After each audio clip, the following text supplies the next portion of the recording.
بسم اللہ الرحمن الرحیم. سیرت النبی صلی اللہ علیہ وسلم لمحہ بلمحہ. تیسری قسط جناب نبی کریم صلی اللہ علیہ وسلم کی ولادت باسعادت. تو حضرات قارئین، حضرت سرکار دو عالم سید ولد آدم محمد مصطفیٰ احمد مجتبیٰ صلی اللہ علیہ وسلم وشرف وکرم واقعہ فیل کی 50 یا 55 روز کے بعد بتاریخ 8 ربیع الاول یوم دوشنبہ یعنی سوار کے دن ماہ اپریل 870 عیسوی مکہ مکرمہ میں صبح صادق کے وقت ابو طالب کے مکان میں پیدا ہوئے. ولادت باسعادت کی تاریخ میں مشہور قول تو یہ ہے کہ حضور پر نور صلی اللہ علیہ وسلم 12 ربیع الاول کو پیدا ہوئے، لیکن جمہور محدثین اور مورخین کے نزدیک راجح اور مختار قول یہ ہے کہ حضور صلی اللہ علیہ وسلم 8 ربیع الاول کو پیدا ہوئے. عبداللہ بن عباس اور جبیر بن مطعم رضی اللہ تعالی عنہم سے بھی یہی منقول ہے، اور اسی قول کو علامہ قطب الدین قسطلانی رحمۃ اللہ علیہ نے اختیار کیا ہے.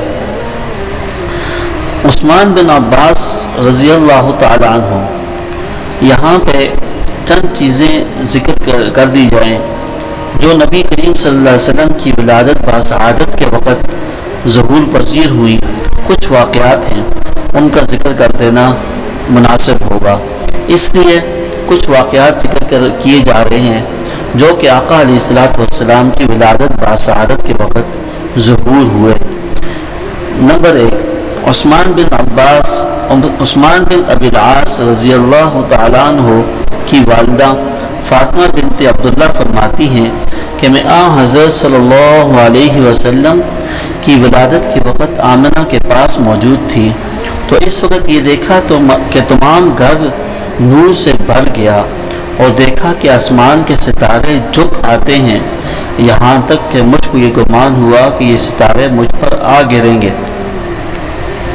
نمبر 2، ارباز جو کہ اصحاب صفہ میں سے ہیں، ایک صحابی رسول ہیں.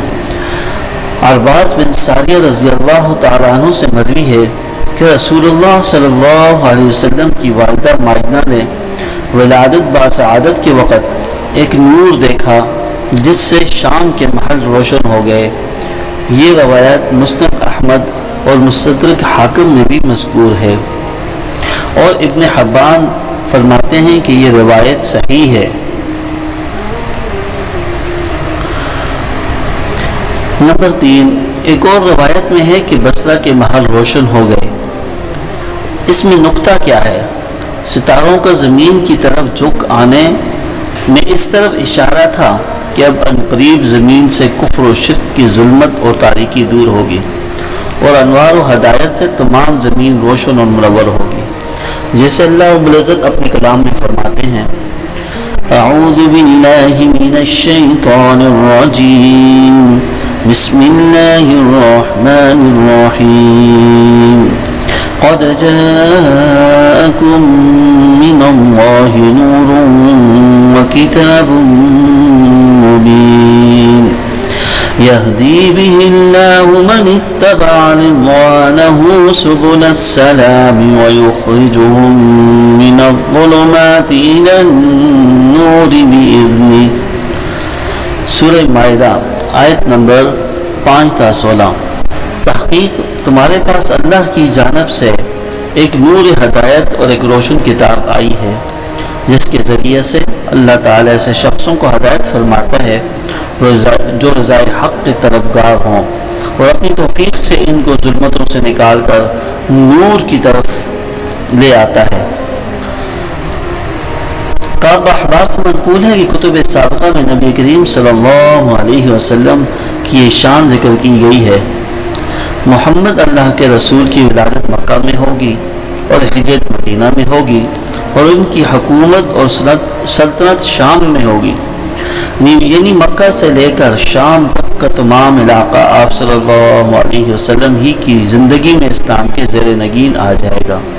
چنانچہ شام آپ صلی اللہ علیہ وسلم ہی کی زندگی میں فتح ہوا.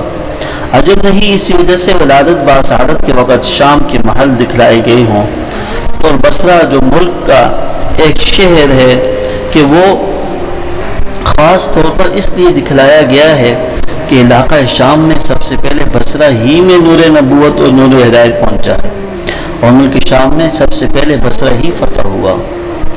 اور یہ بھی عجب نہیں کہ شام کے محل اس لیے بھی دکھلائے گئے ہوں کہ من جملہ 40 ابدالوں میں سے 30 کے 30 قدم ابراہیمی پر ہیں، اور ان کا مرکز اور مستقر شام ہی ہے۔ اس لیے بنسبت دوسرے ممالک کے ملک شام خاص طور پر انوار و برکات کا معدن اور منبع رہا ہے۔ اس لیے ولادت باسعادت کے وقت شام کے محل دکھلانے میں اس طرح اشارہ تھا کہ یہ ملک نور نبوت کا خاص طور پر تجلی گاہ ہوگا، اور اسی وجہ سے آپ صلی اللہ علیہ وسلم کو اولاً مکہ مکرمہ سے شام یعنی مسجد اقصی تک کی سیر کرائی، جیسے کہ اللہ رب العزت اپنے کلام پاک میں فرماتے ہیں: اعوذ باللہ من الشیطان الرجیم، بسم اللہ الرحمن الرحیم، سبحان الذی اسری بعبده لیلا من المسجد الحرام إلى المسجد الأقصى الذي باركنا حوله۔ سورہ بنی اسرائیل کی آیت نمبر 1 تا 17۔ پاک ہے وہ ذات جس نے اپنے بندہ کو مسجد حرام سے مسجد اقصی تک سیر کرائی، اور جس کے گرد ہم نے برکتیں بچھا دی ہیں۔ اس آیت سے صاف ظاہر ہے کہ ملک شام میں جو مسجد اقصی کے ارد گرد واقع ہے، اللہ تعالیٰ نے اپنی خاص برکتوں کو وہاں بچھا دیا ہے، اور حضرت ابراہیم علیہ السلام نے جب عراق سے ہجرت فرمائی تو شام ہی کی طرف فرمائی، اور قیامت کے قریب حضرت عیسیٰ بن مریم علیہ السلام کا آسمان سے نزول بھی شام ہی میں جامع دمشق کے منارہ شرقیہ پر ہوگا، اور نبی اکرم صلی اللہ علیہ وسلم نے بھی قیامت کے قریب شام کی ہجرت کی ترغیب دی ہے۔ نمبر 4 جو نبی پاک صلی اللہ علیہ وسلم کی ولادت کے وقت واقعہ ہوا، یعقوب بن سفیان باسناد حسن حضرت عائشہ رضی اللہ تعالیٰ عنہ سے راوی ہیں کہ ایک یہودی مکہ میں بغرض تجارت رہتا تھا۔ جس شب میں آپ صلی اللہ علیہ وسلم پیدا ہوئے تو مجلس میں قریش سے یہ دریافت کیا کہ اس شب میں کوئی لڑکا پیدا ہوا ہے۔ قریش نے کہا ہم کو تو معلوم نہیں۔ یہودی نے کہا اچھا سا تحقیق تو کر کے آؤ، آج کی شب میں اس امت کا نبی پیدا ہوا ہے۔ اس کے دونوں شانوں کے درمیان ایک علامت ہے، یعنی مہر نبوت۔ وہ 2 رات تک دودھ نہ پیے گا، اس لیے کہ جنی نے اس کے منہ پر انگلی رکھ دی ہے۔ لوگ فوراً مجلس سے اٹھے اور اس کی تحقیق کی۔ معلوم ہوا کہ عبداللہ بن مطلب کے لڑکا پیدا ہوا ہے۔ یہودی نے کہا کہ مجھ کو بھی اپنے ساتھ لے چلو۔ یہودی نے جب دونوں شانوں کے درمیان کی علامت مہر نبوت کو دیکھا تو بے ہوش ہو کر گر پڑا۔ جب ہوش ہوا تو یہ کہا کہ نبوت بنی اسرائیل سے چلی گی۔ یہ قریش واللہ یہ مولود تم پر ایک ایسا حملہ کرے گا کہ جس کی خبر مشرق سے لے کر مغرب تک پھیل جائے گی۔ حافظ عسقلانی رحمۃ اللہ علیہ فرماتے ہیں کہ اس روایت کی سند حسن ہے، اور اس واقعہ کے نظائر اور شواہد ہیں جس کی شرح اور تفصیل بہت طویل ہے۔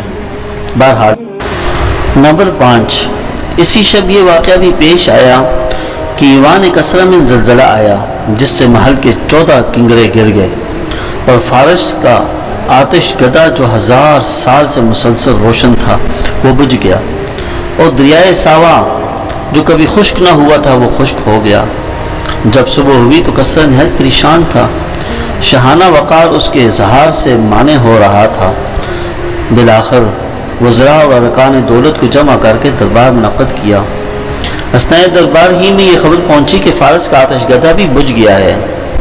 کسرہ کی پریشانی میں اور اضافہ ہو گیا۔ ادھر سے موبزان نے کھڑے ہو کر کہا کہ اس رات میں نے خواب میں یہ دیکھا ہے کہ سخت اونٹ عربی گھوڑوں کے کھینچ لے جا رہے ہیں، اور دریائے دجلہ سے پار ہو کر تمام ممالک میں پھیل گئے۔ کسرا نے موزبان سے پوچھا اس خواب کی تعبیر کیا ہے؟ موزبان نے کہا کہ شاید عرب کی طرف سے کوئی عظیم الشان حادثہ پیش آئے گا۔ کسرا نے توثیق و اطمینان کی غرض سے نعمان بن منظر کے نام ایک فرمان جاری کیا کہ کسی بڑے عالم کو میرے پاس بھیجو جو میرے سوالات کا جواب دے سکے۔ نعمان بن منظر نے ایک جہان دیدہ عالم عبد المسیح غسانی کو روانہ کر دیا۔ عبد المسیح غسانی جب حاضر دربار ہوا تو بادشاہ نے کہا کہ میں جس چیز کو تم سے پوچھنا چاہتا ہوں کیا تم کو اس کا علم ہے؟ عبد المسیح نے کہا آپ بیان فرمائیں، اگر مجھ کو علم ہوا تو بتلاؤں گا ورنہ کسی جاننے والے کی طرف رہنمائی کروں گا۔ بادشاہ نے تمام واقعہ بیان کیا کہ عبد المسیح نے کہا کہ غالباً اس کی تحقیق میرے ماموں سطیح سے ہو سکے گی جو آج کل شام میں رہتے ہیں۔ کسرا نے عبد المسیح کو حکم دیا کہ تم خود اپنے ماموں سے اس کی تحقیق کر کے آؤ۔ عبد المسیح اپنے ماموں سطیح کے پاس پہنچا تو سطیح اس وقت نزع کی حالت میں تھا مگر ہوش ابھی باقی تھے۔ عبد المسیح نے جا کر سلام کیا اور کچھ اشعار پڑھے۔ سطیح نے جب عبد المسیح کو اشعار پڑھتے سنا تو عبد المسیح کی طرف متوجہ ہوا اور یہ کہا کہ عبد المسیح تیز اونٹ پر سوار ہو کر سطیح کے پاس پہنچا مگر وہ مرنے کے قریب ہے۔ تجھ کو بنی ساسان کے بادشاہ نے محل کے زلزلہ اور آتش گدہ کے بجھ جانے اور مبزان کے خواب کی وجہ سے بیچا ہے اور سخت اور قوی اونٹ عربی گھوڑوں کو کھینچ لے جا رہے ہیں اور دجلہ سے پار ہو کر تمام بلاد میں پھیل گئے ہیں۔ یہ عبد المسیح خوب سن لے، جب کلام الہی کی تلاوت کثرت سے ہونے لگے اور صاحب عصا ظاہر ہو اور وادی سماوا رواں ہو جائے اور دریائے ساروا خشک ہو جائے اور فارس کی آگ بجھ جائے تو سطیح کے لیے شام نہ رہے گا۔ بنی ساساں کے چند مرد اور چند عورتیں بقدر کنگروں کے بادشاہت کریں گے اور جو شے آنے والی ہے وہ گویا کہ آ ہی گئی۔ یہ کہتے ہی سطیح مر گیا۔ عبد المسیح واپس آیا اور کسرا سے یہ تمام ماجرا بیان کیا۔ کسرا نے سن کر یہ کہا کہ 14 سلطنتوں کے گزرنے کے لیے ایک زمانہ چاہیے مگر زمانے کو گزرتے کیا دیر لگتی ہے۔ 10 سلطنتیں تو 4 ہی سال میں ختم ہو گئی اور باقی 4 سلطنتیں حضرت عثمان غنی رضی اللہ تعالی عنہ کے زمانے خلافت تک ختم ہوئی۔ حافظ ابن سید الناس رحمۃ اللہ علیہ نے اس واقعہ کو عیون الاصل میں اپنی طویل سند کے ساتھ ذکر کیا ہے۔ اگر سامعین کو ہماری ویڈیو اچھی لگی ہو تو لائک، شیئر، سبسکرائب کرنا نہ بھولیے گا اور ساتھ ساتھ بیل آئیکن کو بھی پریس کر دیجیے گا تاکہ نئی آنے والی قسطیں بھی آپ تک پہنچ سکیں، اور اس کے ساتھ ہی ایک اچھا سا کمنٹ بھی کر دیجیے گا۔ جزاک اللہ خیر۔